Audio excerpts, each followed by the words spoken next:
और जितने भी आतंकवादी हमले हुए, चाहे अक्षरधाम का, चाहे पार्लियामेंट में हो, चाहे और कोई हो, सब इनकी सरकारें थी तब हुआ। जितने अपराधी हैं, माफिया हैं, समझे ना, हमारे साथ हैं तो दोषी हैं। आज उसके खिलाफ CBI चल रही, सब कुछ चल रहा है। और जब उनके पास शाम को मिल जाता है तो सवेरे धो करके गंगा जल बाहर आ जाता है। आदाब, मैं हूं मुमताज आलम रिजवी और हमारे साथ मौजूद हैं जंतर मंतर पर इस वक्त कांग्रेस के सांसद राजमणि पटेल जी। हम इनसे बात करेंगे, ये जो धरना चल रहा है इसके साथ साथ हम बात करेंगे कि सिस्टम क्या है, क्यों आखिर इन बेटियों को इंसाफ नहीं मिल रहा है, बेटी बचाओ बेटी पढ़ाओ के नारे का आखिर हुआ क्या। ये इतना बड़ा मामला है, पास्को एक्ट तहत मुकदमा तक दर्ज हो गया है, गिरफ्तारी नहीं हो रही। ये तो सरकार जो है असंवेदनशील हो गई है। सरकार ने जिस नारे के साथ में इस देश के लोगों का विश्वास हासिल किया, आज उसी विश्वास के साथ जो है बलात्कार और इसलिए कर रही है कि सारे प्रजातांत्रिक मूल्यों को भूल करके, और ये तानाशाह हो गई है।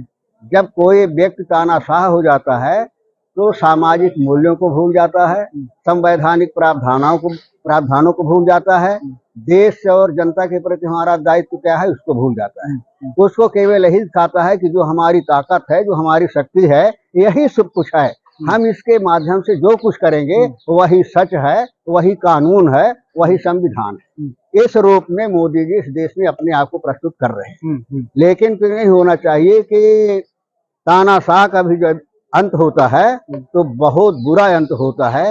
ये भी मोदी जी को इतिहास पढ़ना चाहिए, सोचना नहीं। ये आज जो इनके साथ अन्याय हो रहा है, ये अन्याय एक खिलाड़ी के साथ नहीं हो रहा, एक पहलवान के साथ नहीं हो रहा है, एक व्यक्ति के साथ नहीं हो रहा है, एक लड़की के साथ नहीं हो रहा है। ये जो हमारे देश की प्रतिभा है, जिनसे हमारे देश की अस्मिता जुड़ी हुई है, बिल्कुल सही, तो ये हमारे देश के प्रतिभा का तिरस्कार है। ये हमारे देश का माने तिरस्कार है, हमारे देश की भावनाओं का तिरस्कार है, एक एक व्यक्ति भावनाओं का तिरस्कार है, अपमान है।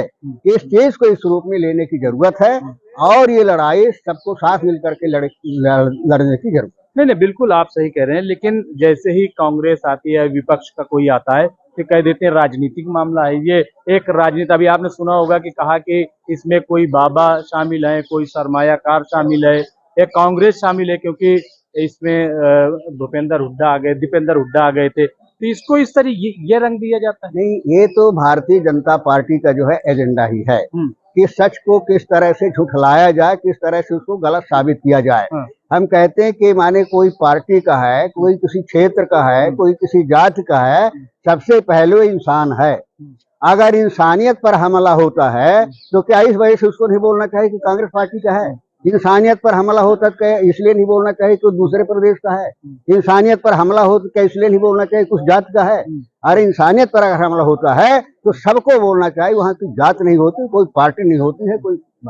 अभी जो है राजपूत एक स्वाभिमान मंच है, कोई इधर यूपी में बना हुआ है, उन्होंने कहा है कि हम जो है बृजभूषण शरण सिंह के हिमायत में आ गए हैं। तो ये जो फूट वाली सियासत है, इसका क्या कहेंगे? अब वो मतलब ये फूट का सवाल नहीं है, ये विचार राजपूत और जाट बना दिया भैया करें कि विचारधारा का सवाल है।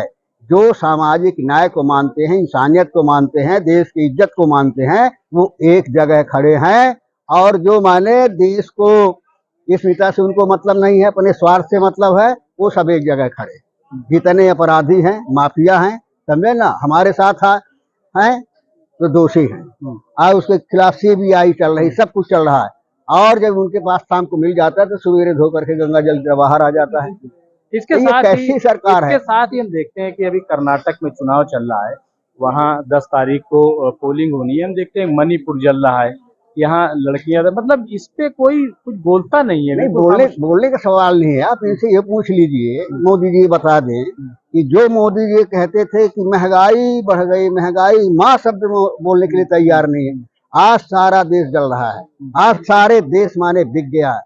इंटरनेशनल इतनी बदनामी हुई व्यक्ति के कारण, अडानी के कारण, देश के छवि माने हिंदुस्तान की छवि खराब हुई। हम कहते हैं कि आरोप लगा रहा, विपक्ष लगा रहा, देश की जनता सवाल उठा रही। प्रजातंत्र में यही तो है, सवाल उठाने का हमें हक है, हमारा संवैधानिक अधिकार है। लेकिन यही मोदी कह रहे हैं जो गूंगा बहरा बना हुआ है, क्यों नहीं कहता करके कि भाई अडानी ने अच्छा काम किया, अडानी देश का विकास कर रहा है, बताएं आप। अडानी से ही देश प्रगति और विकास के रास्ते पर जाएगा। ये कहने की हिम्मत क्यों नहीं कर रहे हैं? ये तो कह दे नरेंद्र मोदी जी, हम मान जाएंगे।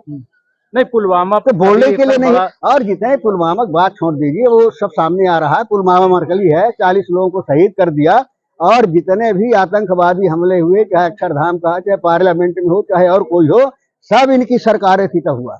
नहीं, एक चीज कांग्रेस ने कह दी कि अगर हमारी सरकार आई कर्नाटक में तो हम पीएफआई और बजरंग दल जैसे संगठन इनको पाबंदी लगा। आज पूरे हिंदुस्तान में बजरंग दल ने बंद किया, बीजेपी उसकी हिमायत में आ गई, मतलब उनकी हिमायत में आ गई, और ये जो पहलवान देश की इनकी हिमायत में, ये क्या सवाल ये है कि उनको वोट की राजनीति करना है। इंसानियत से और सच्चाई से, ईमान से कोई मतलब नहीं है, कानून से कोई मतलब नहीं है। यदि अब बजरंग दल पर लगाएंगे तो उसकी करें ना, और उसके साथ हनुमान जी को जोड़ दिए कहाँ से? हाँ, बजरंग बली हनुमान जी कहाँ से आ गए? हाँ। भाई हमें कहते हैं कि माने गलत कहा कांग्रेस ने कि हम बजरंग दल पर बैन लगाएंगे, तो विरोध उसका करो कि भाई बजरंग दल पर माने विरोध लगा रहे हैं, पार्टी पे गलत लगा रहे हैं, बजरंग बली कहाँ से आ गए?